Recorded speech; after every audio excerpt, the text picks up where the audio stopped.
ดีไอ้สำบายดีไอ้ก็คนแข่งเลย อ้ายคนเวียดนามจริงเจ้า xin chào biết nói tiếng Việt hả เพราะว่าภาษาเวียดบ่ได้ บ่ได้เอาค่อยภาษาลาวน้อยหนึงบอกฮักภาษาเราวจังได๋คอยฮักเจ้าว่าดีๆแม่นมันบ่ซัดคอยฮักเจ้าบอกฮักภาษาเวียดดิ em yêu em เอาดีจริงจังก็เป็นคนเวียดเหรอ แมนคอยมาอยู่ลาวได้เกือบ2-3 ปีอยู่แข่งได้ ฮะอยู่แข่งได้ เดี๋ยวนี้อยู่นครหลวงอยู่แถวใดอยู่สีบุญเฮืองอ๋อ เจ้าชื่อหยังเอาซื้อแทนแพนไอ้คืออย่าง เงียนกวางจุง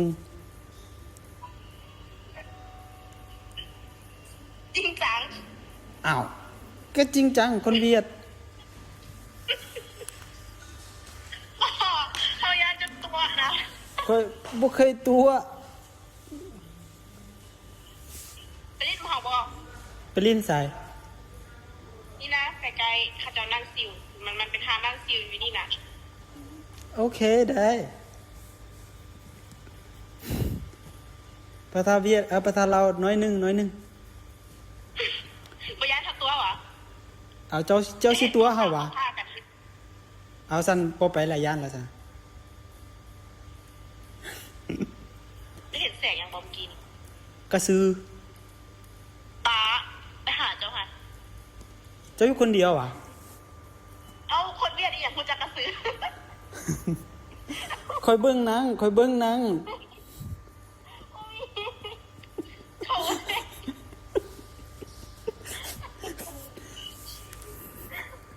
่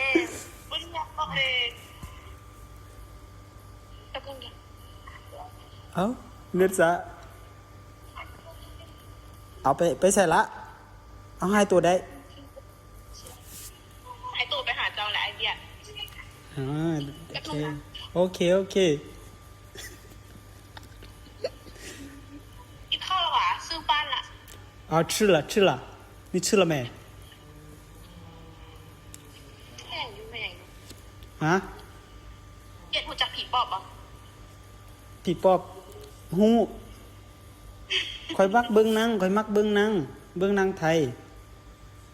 หนังยั้งหนังผีปอบ ก็บ่ฮู้ชื่อนางแต่ค่อยฮู้จักเรื่องพี่ค่อยมักเบิ่งค่อยมาเบิ่งไหมอยู่นี่ก็มี Netflix มาเบิ่งกันทำไหม อ่าโอเค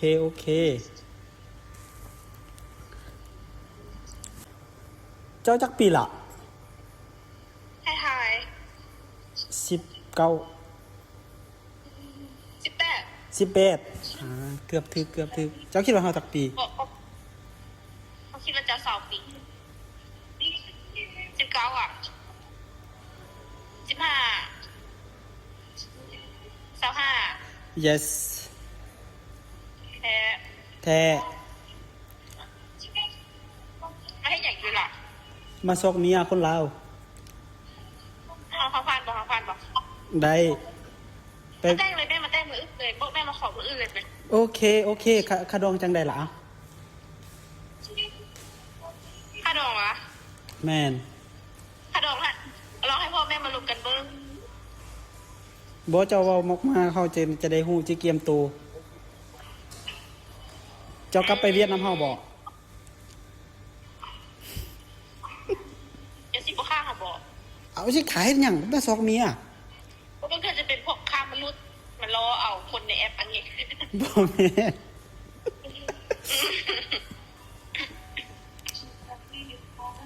เอาบ่ละมั้ง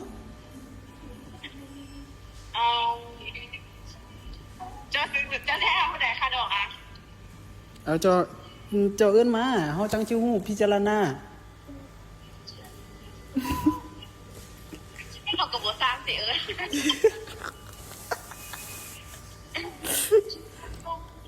กินข้าวละตี้ซื้อข้าวละตี้哦，吃了，我吃了，我说我吃了。คุยจุงเวนอีเดียนเดียฮะ นิสัยนี่ บอลเฮ็ดเวียก ไอเวียดคือร้านลูกเวียดแท้ พอเฮ็ดเวียกโดนเดย์ จักโมงลูกเวียด 11 โมง โอ้ลูกเดินแท้ขับมันพอดีกว่าไอ้ นอนตั้งแต่1 โมงจนฮอด2 โมงแรง เอามาเวียดไหม yes อ๋อได้อยุ่สิ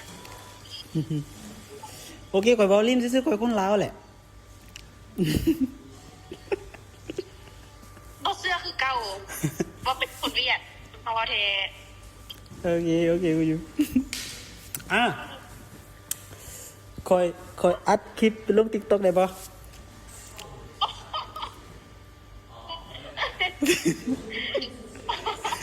โทษสภาพ ได้ได้ ได้ยัง ได้บ่ อุ่นมาค่ะน้ำข้างใน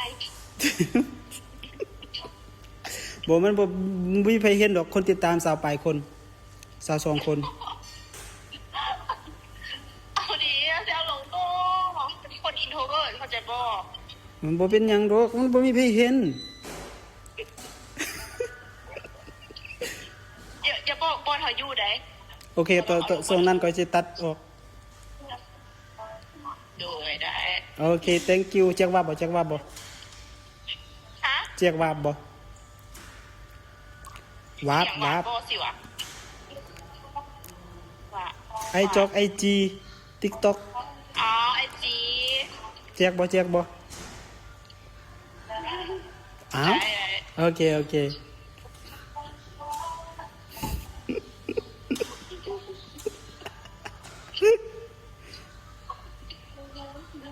จะได้ยินเสียงเพลงเขาบอก ยิน มันเลือดเองแต่เขาไม่ได้เปิดเขาไม่ได้ฟังเพลงเพื่อนๆแบบนี้ โอเค see you thank you เบียร์เข้าไปติดตามเด้อบ๊ายบาย โดย บาย